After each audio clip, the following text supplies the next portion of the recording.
What's up, everybody? My name's Mills, and I'm hanging out with Rob from Front Row Life.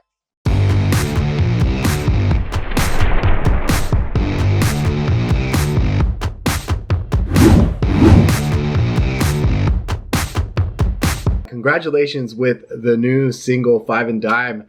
And I really want to dive in and talk about this track just because it's different from your previous track, The Store. I feel like when I listen to The Store, I get this whole like party kind of vibe. And then now I listen to Five and Dime, and now I get this whole like I'm ready to settle down kind of vibe. It's more mellowed out.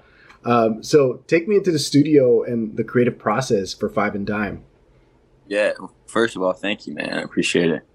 And yeah, it's definitely a contrast from The Store. And I would say it's more songwriting wise, it's more along the lines of the stuff I've put out in the past.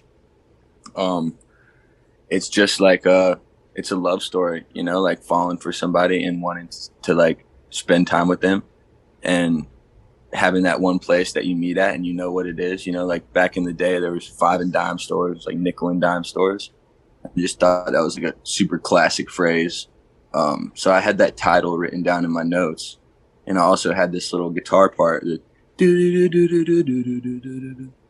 I like was playing that for like a few weeks, just knowing that it was something special, but not knowing what to write over it yet. And so I went into the studio with my friends Danny Silverstein and Ryan Linville, and I played that for him. And I also was like listening to a lot of Paul Simon at the time, and he has these cool like songwriting phrases that are just like run-on sentences and just like keep going. And the words are beautiful and the rhythm that they're said is beautiful. And I knew I wanted to make something like that. So I brought all of these things into the studio and played them that guitar part, and everything just started happening. I actually think that I have like my friend that's a cameraman. His name's Nathan. He was in the studio with me that whole day. So I think that we're going to try to put together like a whole video of like making that song. But yeah, it's freaking sweet. I love that the vocals was like the important aspect of this song. Like we're listening to your vocals the entire time. The instrumentation is not as prominent as your vocals. So for you, having your vocals stand out the way that they did with Five and Dime, was that something that was that nerve-wracking for you because there was more focus on your singing and your control in your voice? I wouldn't say nervousness, because like for every song, you know, I do a lot of background vocals. I do a lot of things that are tucked in behind the lead. So I just think it's harder for other people to hear in other songs, that stuff, because it's so tucked in and just like fits in. But these, I feel like the instrumentation is super stripped back. And so the background vocals and all the stuff that I did over the top of the lead really hold a lot of weight in this one. And it kind of makes you feel it more. You know, I felt like I was going through something at the time, and I wanted to make it felt, you know, I wanted to feel it for myself. I wanted to remember that moment and remember how I was feeling.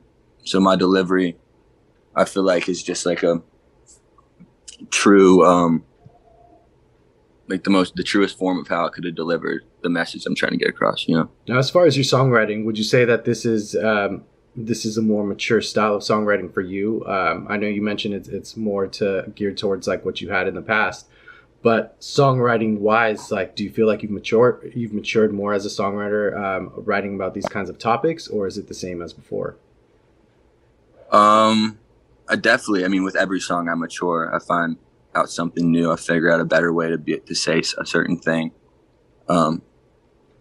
This one is definitely mature. You know, like my manager's a few years older than me, and when I showed him this song, he was like, "You're talking about like old man things." He's like, "I'm 20 years old." You know, it's just like human emotion and finding a way like to synthesize that feeling that you get.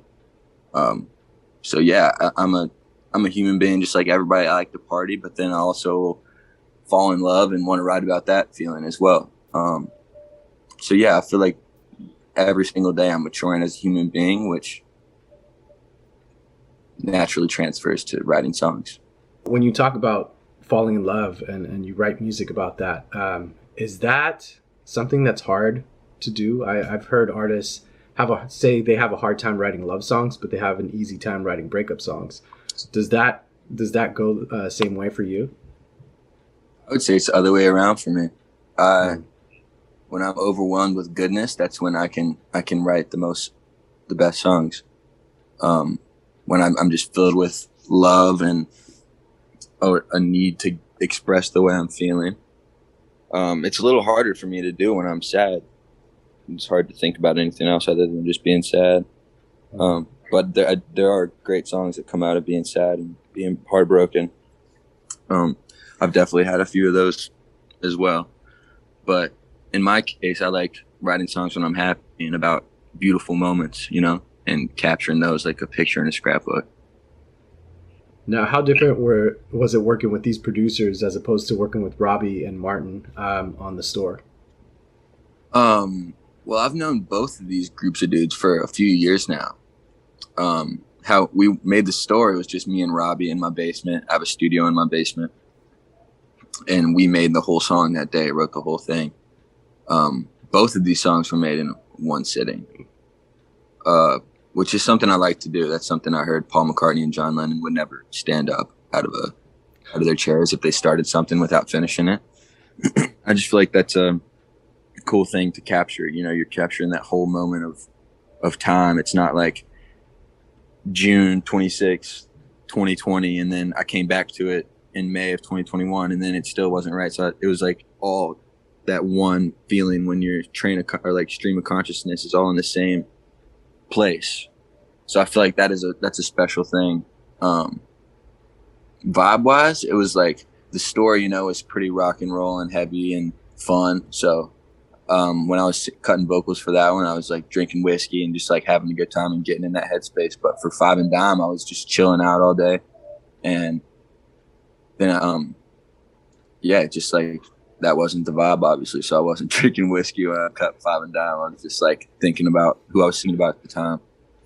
And when it comes to those kinds of vibes, how much of an impact does it depend on the producer? Like, did you walk in to the producers for Five and Dime and already know like this was the song you were going to write or this was the vibe that you were going to have, and then the same goes with the store? It's a good question. I'd worked with these dudes before a few times, Ryan and Danny, and they're people that like some of my favorite people to work with all hold this quality. Is like when you come into the room, we're catching up on like real life, and it's not like surface level stuff. Like we can talk about anything we're going through at the time and like genuinely asking and wondering, and that's like a special thing when you have like a friendship before work and you're like talking about this, and then you're like, oh, and then they're like, oh, I went through the similar thing. Then you're like, oh, let's just expand upon that idea. And same with Robbie and Martine, but that song was just a little more surface level. And I just feel like I can dive a little deeper with Danny and Ryan conversationally, which in turn makes deeper records, You get more vulnerable with Danny and Ryan. Is that what you're saying? Yeah, essentially. I've made some vulnerable songs with Robbie and Martine, but for those 2 days, I was feeling vulnerable, and I was with these people who let me be vulnerable and, most ag it on, for lack of a better term, to get to the goal that needs to be written about, that raw human emotion that we've all felt before, but nobody ever talks about. So we talk about the things no one talks about and then write about that. Now, how did you discover the identity of the song when you were working on Five and Dime? Is that something that, again, you walked into the studio already knowing that that's what you were going to write about? And then also, like, discovering your cadences, just because you listen to all your stuff on Spotify, and there's so many different cadences within every single song. So how do you go about that? Yeah. So for Five and Dime, I remember being like a kid on vacation in Florida with my family, and this kid being like, yo, let's meet at the Five and Dime, like as a joke. And I was like, that was a funny phrase. And I like looked it up, what it meant. And it always stuck with me. The Five and Dime. And I would always tell my friends, like, we were going to the store or whatever, meet me at the Five and Dime. It says like a joke. And then I wrote it down as a song title in my notes. And then when I went into that session, I was going through my notes and saw that. And then I told them, I was like, I have a Five and Dime written down. Like, that could be a cool title. And then yeah, we just sort of like recorded the guitar part and just started looping it. And then I came up with the melody of the no no no no no no no no no no no no. I just liked how run on it was, and how when it repeated, and I imagine like my voice being stacked on top of each other, like gang vocals and stuff, and that would just naturally make people want to be a part of it, and like because it sounds so big and it sounds like there's a crowd of people singing it. Um, Cadences, I just literally will sit down and write phrases until they're so fun to say and so fun to sing, and they just like fit the what I'm trying to do musically. Um, there's not really any rhyme or reason to how I do that. I've like grown up making all sorts of kind of music. Like I started out playing country songs on the guitar, just covers, and then eventually got into making beats and rapping in high school. So I feel like listening to a lot of hip hop music and trying to make it myself just made me have like a better sense of rhythm, delivering words with like rhythmic patterns and stuff. And then combining that with like my love of singer-songwriter troubadours and, you know, like singer-songwriter music of the 60s and 70s. I just feel like that blend is super cool and unique. And it just feels like authentic to me. You know, I've grown up listening to all sorts of things. So naturally, I'm a combination of all that. Must have been crazy, like going through that artist development process and kind of discovering what your sound is going to be like, just because you do have so many different sounds that you're inspired by, but at the same time, like you don't sound like them. You sound like Mills. So Yeah. what was that process like for you when you were kind of starting to discover who you are as an artist? I'd say I'm still going through it, man. I haven't even thought about it. Um, I'm kind of just like developing as a human being, and I'm becoming more mature in my outlook on life. You know, that's kind of what I think about, and then naturally, my artistry is going to develop as well. Because if I just stayed in the same mindset that I was when I made Clashing Thoughts, then you wouldn't have got anything new. It would have just been recreations. So I would say continually to develop my ear and listen to new music and listen to music from different cultures, music where I don't understand the words and I'm forced to pay attention to the music and the melodies, you know, or music where the words are super prominent, and that's all I'm forced to think about. Like Bob Dylan, you know, like trying to make sense of what Bob Dylan said in my head, in my own way, and then writing like a folk song to the guitar, um, trying to like, you know, get whatever I'm trying to say, have words of this emotion that he gave me, you know, in a new way. Um, yeah, artist development is just, I would say, listening to new music and trying to come up with your own way of saying what legends have said. Now, to kind of close us off, like you've experienced working with so many different producers, and at the same time, I feel like you've been pretty quick with releasing music, because you had an EP out earlier this year, and then you dropped some more new music after the EP. So having these kinds of experiences with so many different producers and continuing to write the way that you do, how do you feel that they've kind of impacted your creative process whenever you come into the studio or a session to work on a new track? Producers, they definitely dictate what's going to happen, you know, whether they're an easygoing person or like they're like kind of fixed on what they want to do, you know, like it's always easiest when a producer, like I remember I worked with this dude named Oak Felder, and he put this into words like verbally. It was kind of an understood thing, but he was like, all right, the only rule of this studio is you leave your ego at the doorstep of on the sidewalk, and we're in here to make a song that is good, you know. And that's something I felt like was an unspoken thing for me. I always did that. I was just always there to make a good song. um Not really worried about what's popping at the moment, what somebody's going to think of it. I just wanted to make something that felt like if I were to look into a mirror of the moment I was in, this is what it would sound like. um so yeah, the producers definitely dictate the room, the way they talk to you, the way they make you feel accepted, or even if they're just throwing out ideas. And another thing is like, if a producer will check me, you know, like if I write something that I think is super cool, but he knows it's whack and he doesn't tell me because I'm stoked on it, then that's going to piss me off, you know? If it's whack, tell me it's whack so I can change it. So yeah, producers. I've worked with a lot of different producers, and most of them are amazing to work with. Luckily, but yeah, there's definitely been some that it's hard. It's harder with some, you know. That must be hard though when they do check you and you're in that like creative headspace. Because I feel like there's people that might just get turned off immediately, where you don't want to like even put out any more ideas, or there's people that actually take it and run with it and then create something even better. Well, I How mean, are you in that?